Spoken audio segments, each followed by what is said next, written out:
एक गांव में एक गुफा था। वह गुफा जंगल के बीचों बीच था। गांव वाले का कहना है कि वह गुफा काली गुफा है। वह बाहर से जितना सुंदर था वह पर अंदर से उतना ही डरावना था। गांव वाले कहते हैं कि पूर्णिमा के रात को उस गुफा में पायल की आवाजें सुनाई देती है, साथ में ढोलक और तबले की आवाजें सुनाई देती है।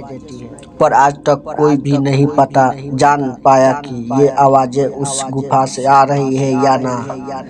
उस गुफा में देखने पर कोई भी नजर नहीं आता है। वह गुफा के अंदर से आने वाली आवाजें हमेशा एक रहस्य बन कर ही रह गया। उसी गांव में एक मयूर नाम का लड़का रहता था।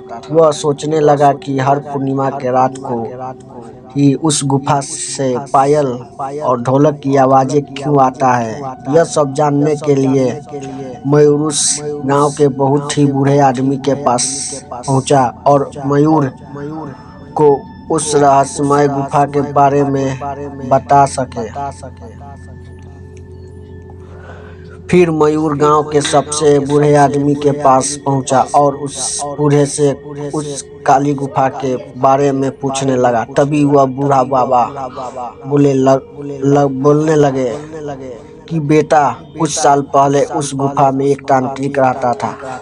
वह काला जादू करता था। कुछ साल पहले इस गांव में एक नर्तिका आई थी। वह नर्तिका बहुत ही खूबसूरत थी। एक दिन की बात है, वह नर्तिका इस गांव में नाच रही थी। तभी उस तांत्रिक को उस नर्तिका से प्यार करने लगा, लेकिन नर्तिका उसे प्यार नहीं करती थी। एक दिन की बात है वह तांत्रिक उसके पास गया और बोलने लगा, मुझसे शादी करोगी? इतना बात सुनकर नर्तिका बोली, मैं तुम जैसे तांत्रिक मैं कभी भी शादी नहीं करूंगी। इतना बात सुनकर वह तांत्रिक गुस्से से वहां से चला गया। तांत्रिक उस गुफा में जाकर काला जादू करके उस नर्तिका को अपने वश में करके उससे गुफा में बुलाया और उसे उसी गुफा में मारकर वहीं गुफा में दफन कर दिया और तांत्रिक इस गांव को छोड़कर चला गया। लेकिन आज तक वह नर्तिका की आत्मा उसी गुफा में इंतजार कर रही है। इसलिए वह गुफा में आज भी पायल और ढोलक की आवाजें सुनाई देती है।